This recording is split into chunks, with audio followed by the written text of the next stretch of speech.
Hey guys, so I'm going to show you how to measure a skirt, which is the easiest thing that you can do measurements for, honestly. It's a really simple garment to make, a really simple garment to measure.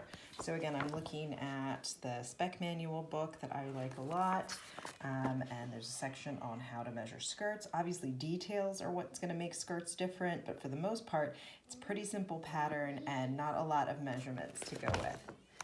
So here's going to be their list of possible measurements, and then it's going to give me instructions on how to get some of the basics. So I'm going to get the waist measurement here, a hip measurement. They've got kind of like a high hip there, and definitely length, and then how wide that opening is at the bottom. And then any details that they might have. Something that I didn't really go over before, but also is a big factor with pants, is how much it drops from the natural waist. So the natural waist is right at that smallest part of the waist, and like this skirt, for example, they're showing you this line is at the natural waist. But you might have a skirt that starts an inch down, a few inches down from the natural waist and kind of drops down on the hips like a lot of pants do. So that's something to take into consideration. Is it meant to be a natural waist skirt, or is it meant to drop down a little bit? And that goes the same with pants. Skirts and pants are very similar, except it's actually, like I said, even easier. There's less measurements because you don't have to do that middle crotch measurement. You're just getting a length, and you're just getting the waist and the hip measurement usually, and then any details again that happen. So I've got a tape measure that I'm going to measure with.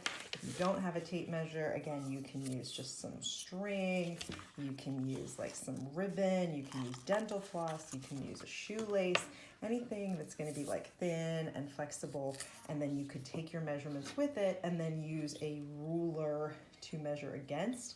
If you don't have a ruler, I'm pretty sure you can download an app on your phone that gives you a small ruler so that you can have a system of measurement. If you have to get really creative with this, that's what you need to do. But I'm going to use measuring tape for this. So I've got a really long skirt because it's the only one I can find. Apparently I don't have any short skirts that I have quick access to at the house. So mine's really long. So I'm going to slide it down so that we can measure the waist and the hips. Get this a little bit lower.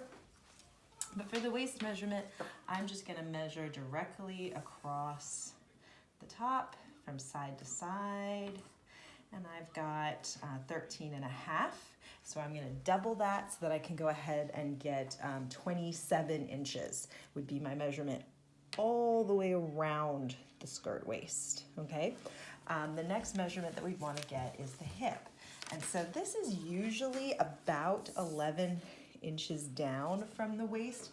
This skirt is actually at the natural waist, so about 11 inches down is going to be here. So you can see it really starts to come out to the width of the hip. You can set a desired marking point that you want for this. You could say in your notes, 10 inches down from the waist, 11 inches down from the waist, and so forth. That's my hip measurement. So you can just call it whatever you want it to be, but usually it's round about here. You can see that that looks like the widest point. So then I can take that measurement, again, just keeping it really nice and flat and letting it go straight across from side to side. So straight across, it's 21 and a half. So again, I could double that, so that'd be 42, 43 inches all the way around for the hips, I believe. So those are really the big ones, and then you can get your length. So I can bring this back up and I can get my total length of the skirt all the way from the top right down the center to the bottom, and this one's pretty long. It's 35 and a half inches. You could talk about any hem that there is. In this case, the hem is brought up just half an inch, and there's a double turn just like we used to do in construction class. But a lot of skirts have a much larger hem. They might have an inch hem, a 2-inch hem, several inch hem. You could talk about that.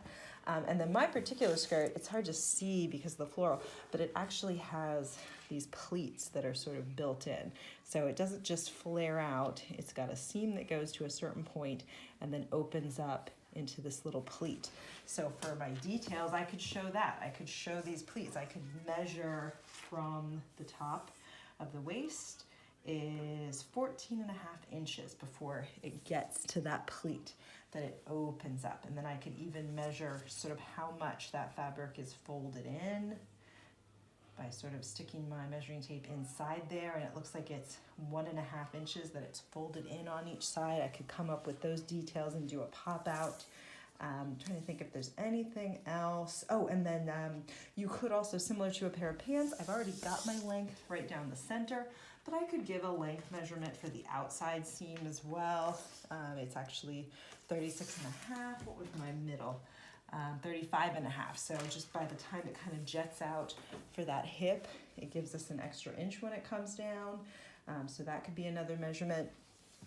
Any details to note in this particular skirt, the zipper is on the side, so you could talk about how long that zipper is, and it's got a little tab that folds over for a button there. You could show that detail. That could be another detail pop out, is this button and zipper situation. Any seams that it's got inside, again, mine has the pleats, so it has some different seams, but that should be the basics of measuring a skirt, aside from any details that you need to show. Skirts are going to be really easy, so hopefully that helps.